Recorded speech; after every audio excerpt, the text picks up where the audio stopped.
Hola, muy buenas. En la época medieval de Oriente Medio existía una rama del Islam de los chiitas, una secta, que era llamada la secta de los nizaríes. Esta secta de los nizaríes tenía por costumbre el cometer asesinatos selectivos contra objetivos que estaban enemistados con ellos. Estos enemigos acabaron por llamarlos despectivamente los Hasashiyin, que significa los adictos al hachís, y esto es porque tenían la extraña costumbre de hacer fumar hachís a sus asesinos suicidas para que consiguiesen atisbar cuál era el aspecto que tendría el paraíso. El caso es que los cristianos de las cruzadas acabaron sufriendo en sus carnes a estos Hasashiyin y el término asesino acabó trascendiendo y siendo transportado al occidente europeo, habiendo sobrevivido el término asesino con el significado que todos conocemos hoy. Es curioso porque esta anécdota me la ha enviado Nosferatu Ramone del blog zonapsicópata.blogspot.com. Y lo más curioso de todo es que conoció esta anécdota historia jugando videojuegos, jugando al videojuego Assassin's Creed, un videojuego que no he tenido apenas la oportunidad de jugar, quien fuera rico, y que me gustaría hacer, a ver si algún día puedo pillar un mando de consola y transportarme a esta curiosa época del Oriente Medio. Sed todos bienvenidos al capítulo XLV del podcast del Búho.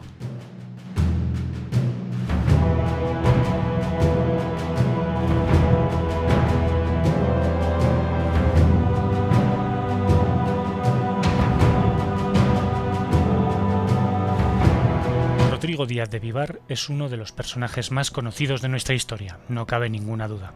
Pero curiosamente, al mismo tiempo, es uno de los personajes sobre los que se han vertido más y más falsedades a lo largo del tiempo.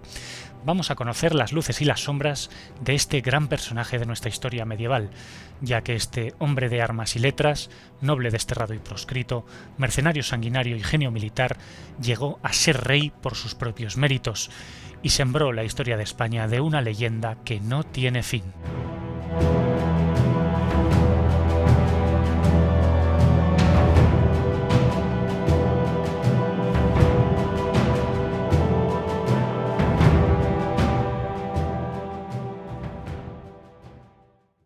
En algunas ocasiones, estudiar y conocer la historia es una tarea realmente ingrata. Os lo digo por experiencia y hoy lo vamos a poder comprobar. Porque muchas veces nos daremos cuenta de que todo lo que nos están contando sobre algún acontecimiento o personaje es falso o no está seguro. Con esto os quiero recomendar una cosa. Cada vez que os acerquéis a la historia, miradla con todo el escepticismo posible. Ninguna historia que os cuente un historiador es cierta al 100%. Ninguna. Todas tienen algo de falsedad. Y aplicádmelo a mí también. Si habéis escuchado podcast del Búho, no os los creáis a pies juntillas porque la historia nunca es al 100% verdadera. Depende mucho de quién os la cuenta y de cómo os la cuenta. Y claramente vamos a ver esto en el capítulo de hoy, en el capítulo dedicado a este gran genio militar del siglo XI, Rodrigo Díaz de Vivar, que ha sido manoseado a lo largo de la bruma del tiempo, hasta tal punto que ni siquiera podemos discernir qué tipo de persona era, o cuáles eran sus motivaciones.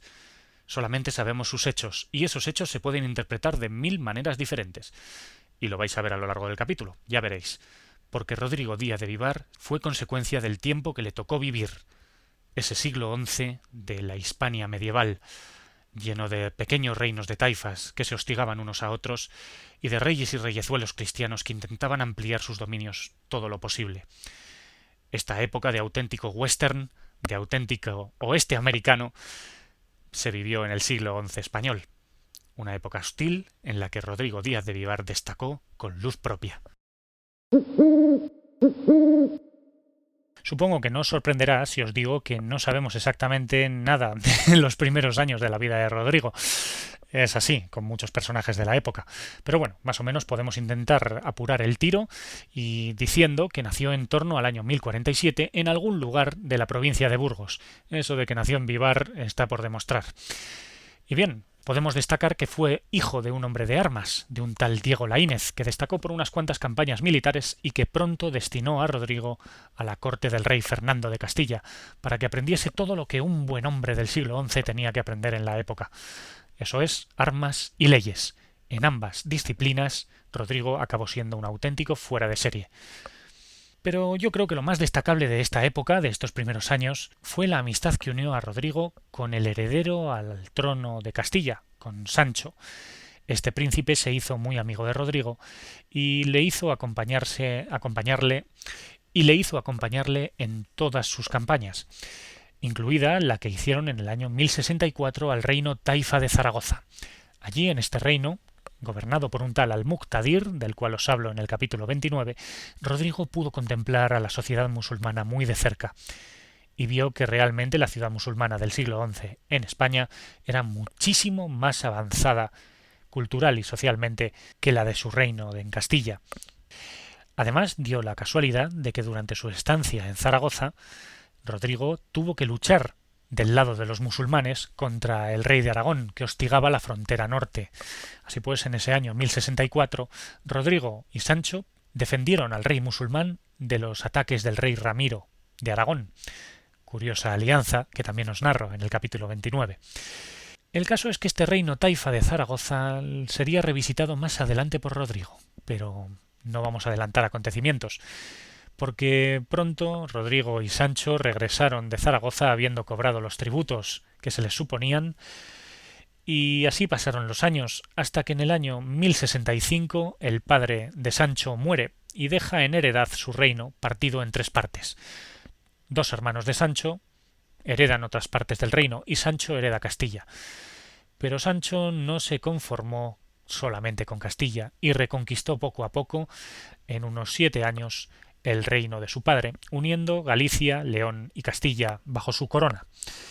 Esto tuvo como consecuencia al destierro del rey de Castilla, hermano de Sancho, llamado Alfonso, que acabó siendo acogido por el rey musulmán Al-Qadir en la Taifa de Toledo.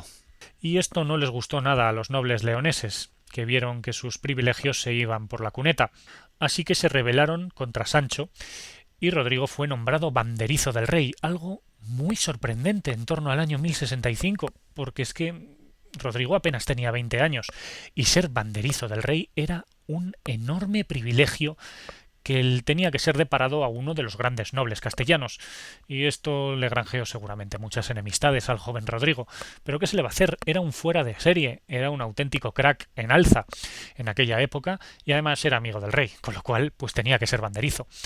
Así que ayudó a Sancho en la toma de Zamora, un cerco que se hizo en la ciudad de Zamora para intentar someter a los nobles que se sublevaron contra el recién coronado Sancho de León.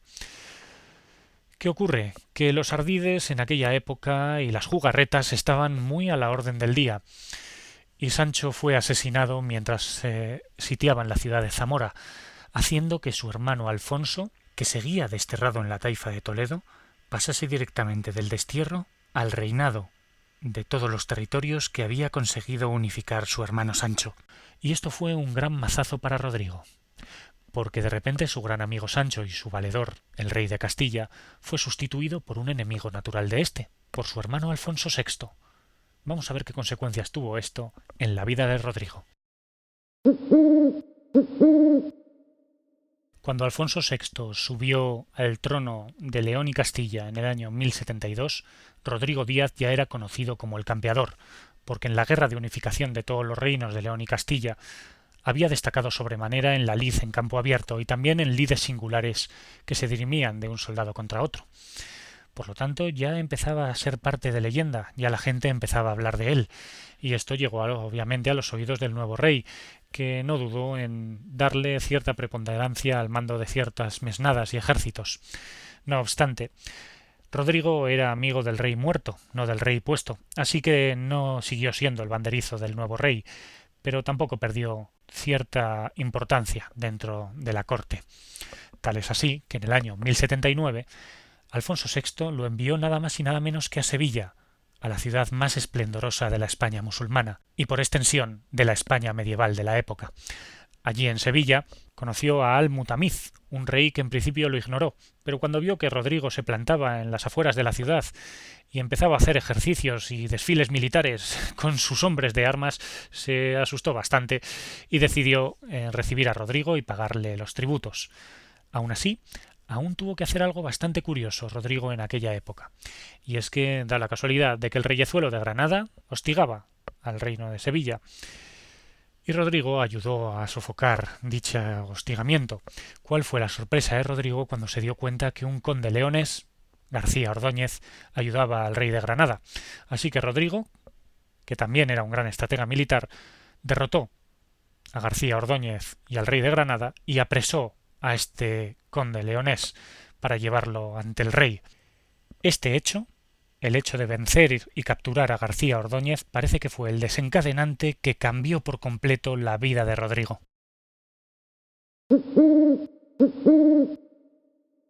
Por lo que os acabo de contar, supongo que podréis deducir fácilmente que Rodrigo no tenía muchos amigos dentro de su casa. Allí en la corte de Alfonso, dominada sobre todo por la nobleza leonesa, y después de haber capturado al conde García Ordóñez, Rodrigo estaba un poco mal visto en la corte.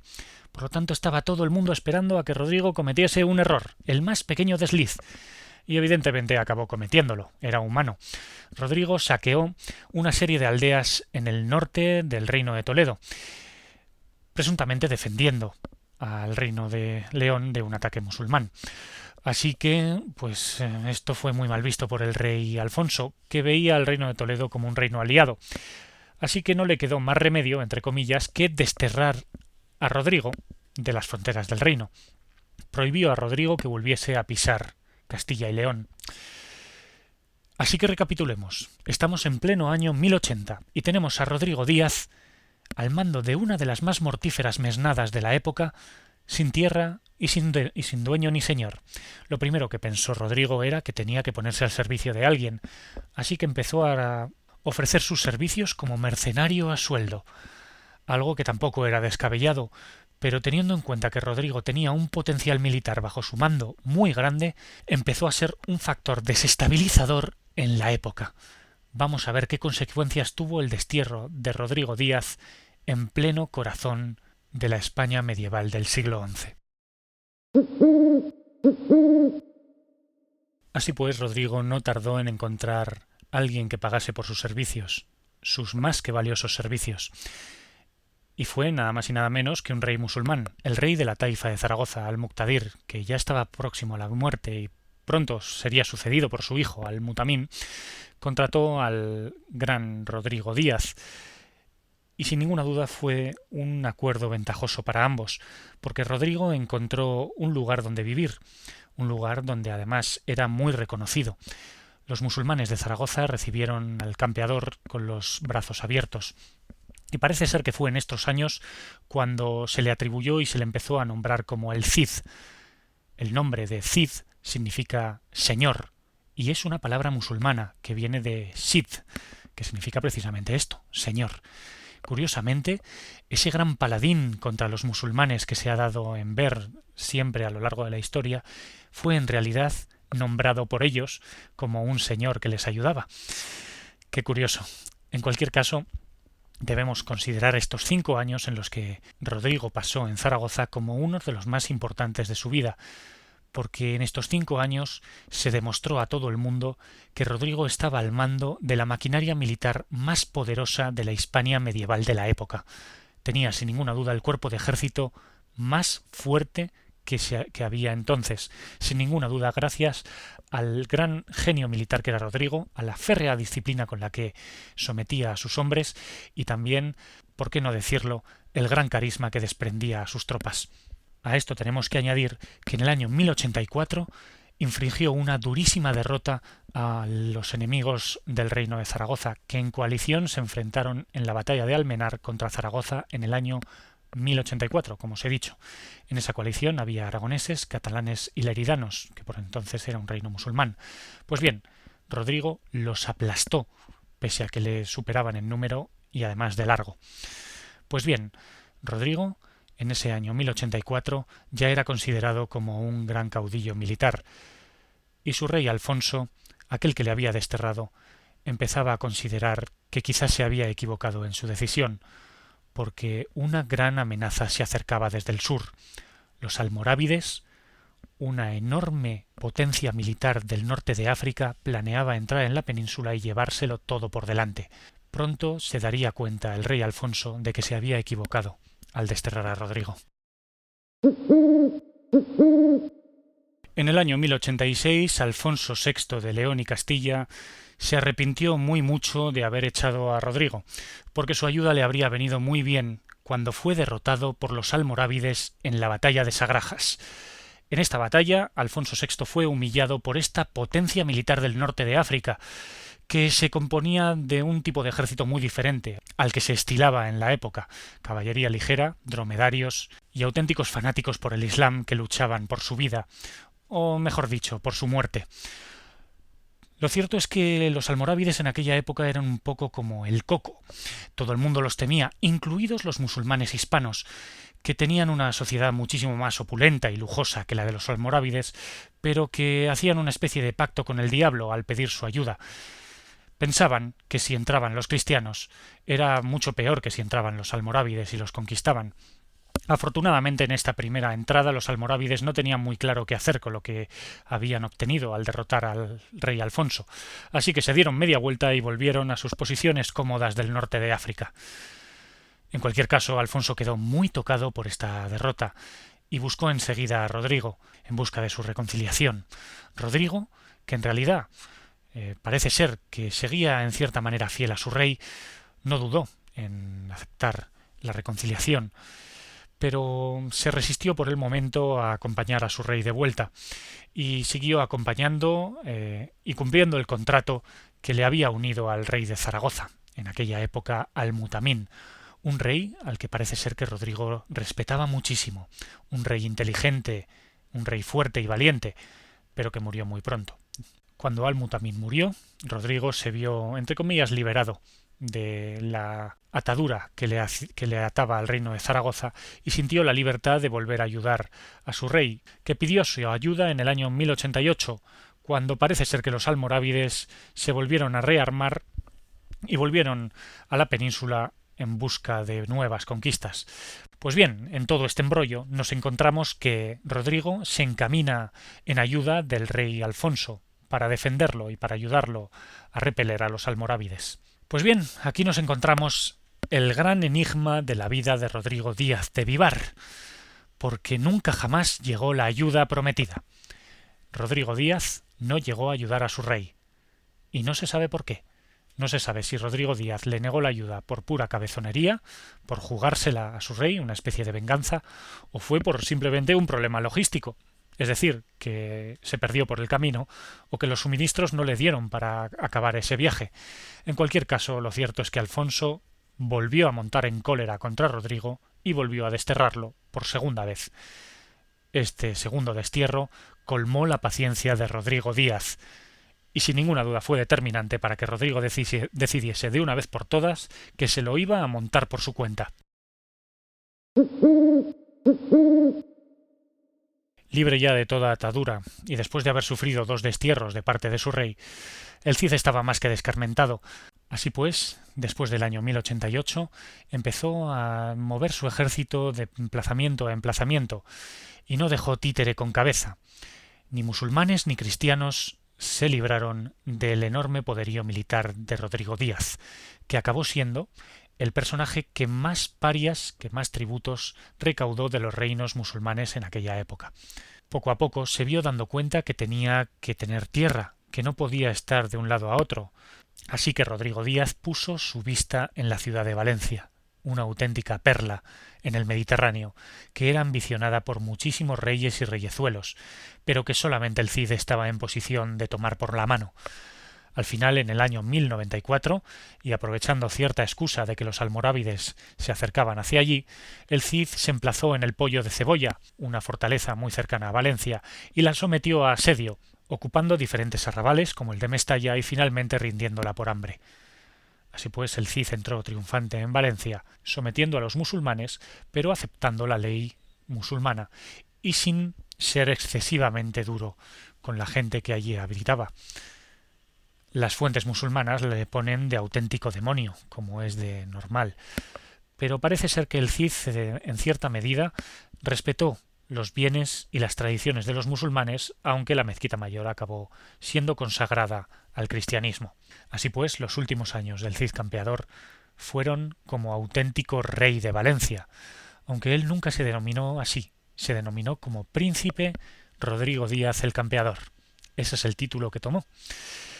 Es curioso, porque de facto era realmente un rey, y si le hubiese dado la gana podría haberle pedido al Papa que le diese una prebenda para que, ante los ojos de Dios, fuese nombrado como tal. Pero parece que tenía más bien pensado que su hijo, que parece que podía descender de reyes por parte de madre, acabaría siendo su heredero, quién sabe si como rey. Una pena que su hijo acabase muriendo, luchando contra los almorávides. Así pues, llegamos al año 1097, cuando los almorávides finalmente deciden que tienen que tomar la ciudad de Valencia. Y curiosamente, el Cid los derrota. Es el primer príncipe cristiano de la península que derrota a los almorávides, lo cual engrandece más todavía la leyenda de este hombre, que antes de morir ya se había convertido en un mito. Solamente 2 años después, Rodrigo Díaz muere como caudillo de la ciudad de Valencia. Quién sabe si feliz por la vida que había llevado, pero dejando a sus espaldas un legado enorme de leyendas, historias y relatos que sin ninguna duda los juglares tuvieron a bien el contar por lo largo y ancho de la Europa medieval. Pues bien, aquí termina el relato de la vida de Rodrigo Díaz, pero realmente empieza lo que yo os quería contar. El relato, como habéis podido oír, es enrevesado, difícil de seguir y muy lleno de azarosas vicisitudes. Sin ninguna duda fue una vida intensa la de Rodrigo, que participó en 1000 batallas y apenas fue derrotado en 1 o 2, o en ninguna, porque realmente se podría decir que el Cid fue invicto durante todos los años de su vida. Pero si habéis prestado atención al relato, no se ha hablado de que libró una batalla después de muerto, ni de que tuvo que vengarse de nadie que humillase a sus hijas, ni tampoco os he contado nada de ninguna espada o de ningún caballo con nombre épico. Son algunas de las leyendas que hay en torno a este personaje, del cual se han dicho muchas cosas, y el gran culpable es posiblemente el Cantar de Mío Cid, una obra literaria que se escribió decenas de años después y que no le hace ni mucho menos justicia al Cid. Lo encuadra dentro de los héroes épicos del Cantar de Gesta, pero no lo trata como una persona histórica. Por raro que parezca, el Cid no fue una persona que echó a los musulmanes de la península, ni que fue un adalid de la lucha contra el Islam. Casi más bien lo contrario, porque supo integrarse muy bien en la sociedad musulmana. La gobernó y fue gobernado por ella, y además supo ganarse el respeto de sus enemigos y amigos musulmanes. Por lo tanto, os quiero lanzar una pregunta. ¿Es la historia algo fiable? ¿Podemos creernos todo lo que nos dicen? Yo os digo que no. Pero precisamente tenéis que acercaros a la historia sin pensar que os están engañando categóricamente. Sí, con escepticismo, no os lo creáis de primeras.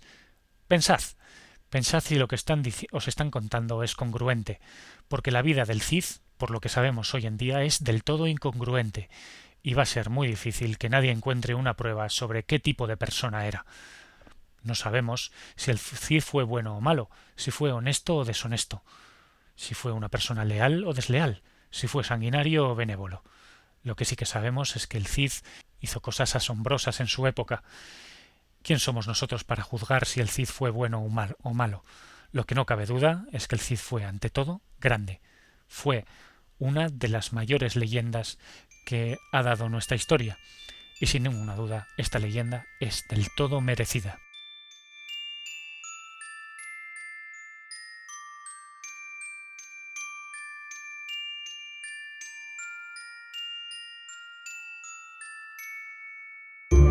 Espero que hayáis disfrutado escuchando este audio. Podéis comentarme lo que queráis en el podcastdelbúho.com. Podéis hacerlo también en Twitter. Mi usuario es twitter.com/Jorge-. Y también en Facebook, una página en la que ya hemos superado los 400 seguidores. Estoy contentísimo. Se llama El Podcast del Búho, Historia y Mitología. Y bueno, aquí os dejo con vuestras vidas, mientras yo intento pensar sobre qué tema grabaré el próximo capítulo del podcast del Búho. Un saludo y gracias a Nosferatu Romone por la anécdota del Assassin's Creed. Me ha encantado. ¡Hasta luego!